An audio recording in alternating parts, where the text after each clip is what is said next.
I was asked this question about a month ago, and I remember saying clearly that one, I didn't consider Asiwaju Bola Ahmed Tinubu a candidate. I was very convinced, even back then, that there was sufficient impairment to render his candidacy a non-starter. But what do I know? I'm not a politician, and the politicians always happen to know what we do not know. So for some reason, the man is being dragged up and down the place, having himself. I don't want to get into the area. I don't want to get into the personal arena, but it's obvious that the man is incapable of the rigors. But that's all well and good. But I do say this clearly: he is not in any way, shape, or form capable of transforming the Nigerian situation. He's had 22 years in Lagos already. I live in Lagos. You live in Lagos. We're all in Lagos.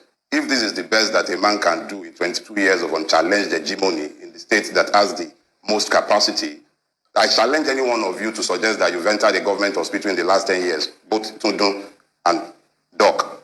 Even your whole building there, take a poll. You'll find out that nobody's children is going to a public school. Nobody's children goes to a government hospital. There is a complete failure of social services. I believe if you look at the school enrollment figures in Lagos State, you find very quickly that Lagos State has less than, for every 10 classroom space in Lagos State, less than 3 belong to the Lagos State government itself. So the public school system is non-existent. And this man has been there for 22 years. Jack Conde spent 4 years. We're still talking about him.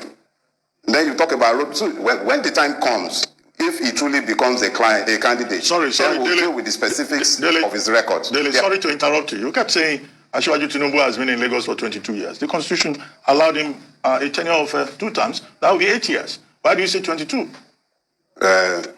Doc, Yorubas have this proverb. They say, Alamoran Bini Oyo. You are an Alamoran Bini Oyo. Alamoran Bini Oyo in the sense that the fact of Tinubu's hegemony in Lagos is not up for debate. It is not up for debate. I live in Lagos. We all live in Lagos. We should at least tell ourselves the basic truth. The reality is that his word is law in Lagos. Whether you are talking about the judiciary or you are talking about the legislative houses or you are talking about the streets, he rules the streets. We all know this.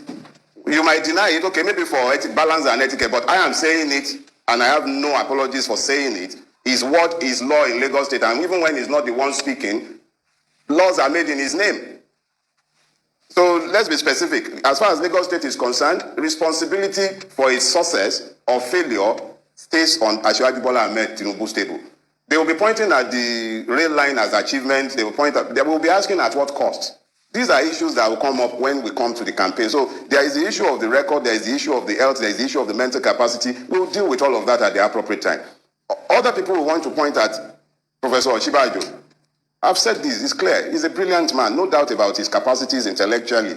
But that is not what this is about. Anybody who is not putting a plan on the table, explaining clearly where we are going, because we're actually in a mess, and anyone should see it, and I don't think any one of them is blind to the fact that we are in a mess. I imagine that you will provide a roadmap to show us where you intend to take us to. Almost without equivocation, Nigerians are united in saying that there is something fundamentally wrong with our governance structures.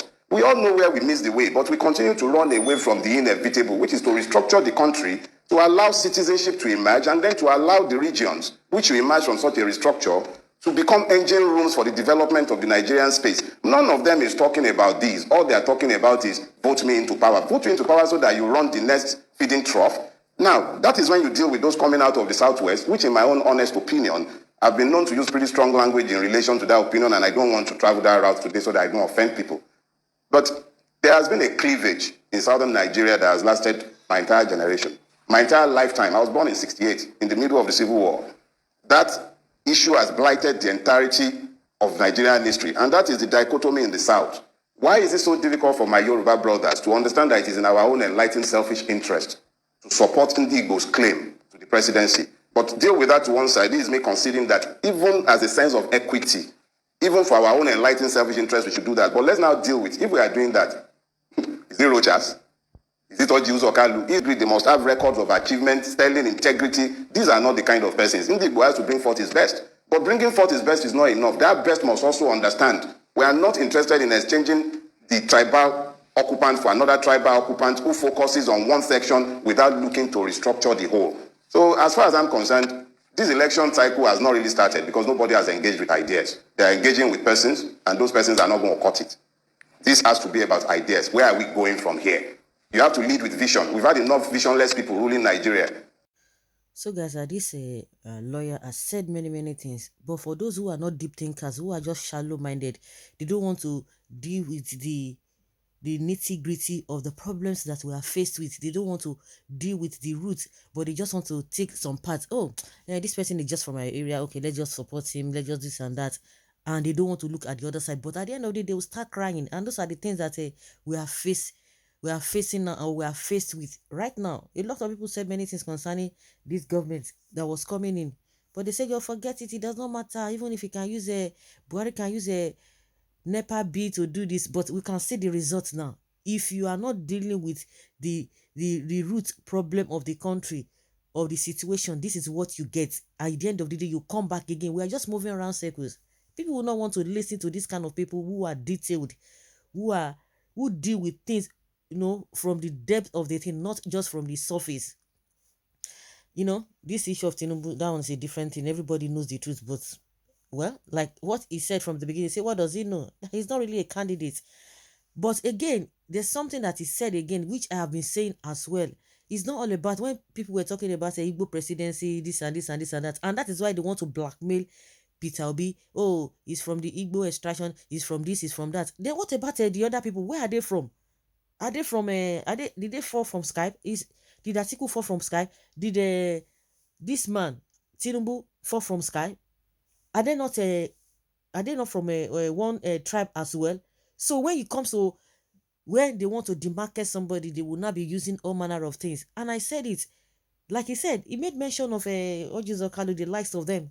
And I said, if really we are talking about Igbo presidency, it must be somebody who has what it takes, not just any other person. At the end of the day, to now say, oh, this is our turn again, just like Tinubu is saying, it is my turn. That kind of person, that is the mindset. If he gets there, this is my turn, I can do whatever I like.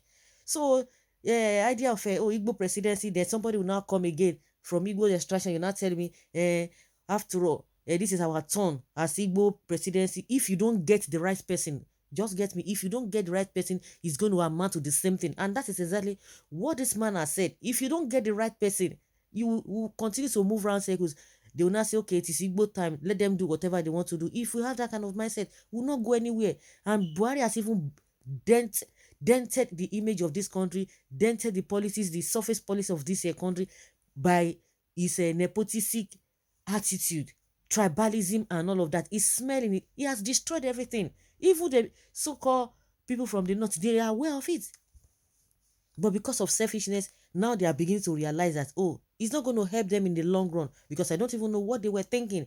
It's not by, oh, you are from this, you are from this. If we can get somebody who is competent, who will not even be thinking of a ethnicity or whatever religion line, we are going to get it at the end of the day. If not, we will be moving around circles. So, like I've heard a lot of people who say, bring Rocha Sokorocha, bring Ojizokalu, bring all of those people, whether Igbos will support them. No, it is not by that. They will not support them because they are not going to be going for people who are not, who, of course, you can check their track records. But people, because they want to dent the image of some people, they will not tell you, oh, the majority of the people who are following them are Igbos. But if they don't support them, they will still come and tell you that they don't support themselves.